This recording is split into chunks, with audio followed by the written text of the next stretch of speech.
الله الله على الزمن الجميل. كابتن احمد الغامدي ابو سعيد. شوفوا يا جماعه الخير، اكيد يعني الاجيال الحين اللي متابعه اكيد تعرف ابو سعيد في الزهور وعميد الزهور وبطولات الزهور. لكن اقول لكم شغله، هالرجل هذا في 1414 94 كان من افضل لعيبه المحور المنطقه الشرقيه، خاصه نادي الاتفاق. يعني كان شغل قادسيه. ومين عندنا الاداري نبيل الفضل. حياك الله ابو سعيد. الله يحييك ويبقيك. من الشرف يا ابو ساره، الله يعطيك الصحه والعافيه. والله زمان والله يا ابو سعيد. ما يحتاج لك تاريخك في القادسيه بعد. حبيبي انا اول شيء حبيت اشكرك على تبنيك المواهب صراحه اللي جبتهم في زون الجول عشان يشوفوا انفسهم عند الاستاذ حمد، يشوفوا انفسهم مستقبلا. وقوفك معهم وانا عارف ايش اللي خلف الكواليس، ترى هذه ما حد يسويها، اقول لك اياها والله العظيم. فرق الحواري او لا، هذه ما يسويها الا شخص يحب فريقه ويحب يخدم لاعبين. صراحه انا اقول لك اياها. الله يعطيك العافيه. اول شيء احنا في خدمتهم ولاعبين مواهب، ومن الجاليه اليمنيه هم، وحرام انهم يضيعون. المشكله انهم مش مواليد السعوديه، فما قدرنا نوديهم هنا حسب القوانين.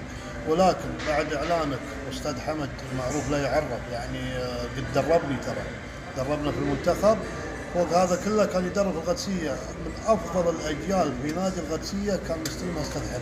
سعود كريم، ياسر، سعيد الودعاني، عبد الحكمي، ياسر الشهراني، القحطاني، السهلاوي. من غير في لاعبين استاذ حمد يذكرهم ترى، زي فوزي الشهري، علي عامر، احمد مطر، لعيبه حريصي. يعني كان صراحه ما شاء الله عليه، كان موسوعه مدرب. انا اهني اكاديميتكم في هذا المدرب اللي يعد من افضل المدربين في السعوديه.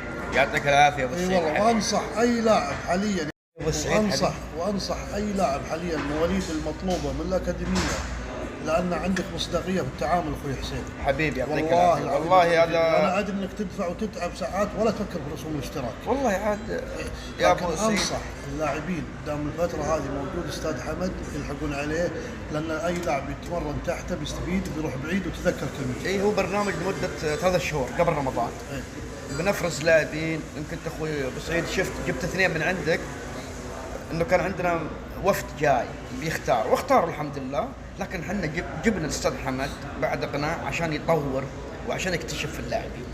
الله يوفقكم. انا والله للمره الثانيه اعيد واكرر نصيحتي، يغتنمون ناشئين او براعم او شباب هذه المنطقه، سواء سعوديين او من الجاليات المختلفه، بالحضور والمقيمين انهم يروحون. والملعب قريب، الراكه يربط جميع المناطق، يعني زد 5-7 ملعب جديد وكويس.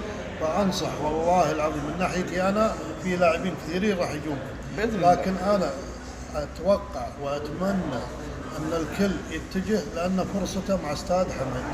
الله يعطيك العافيه ابو سعيد. حبيبي.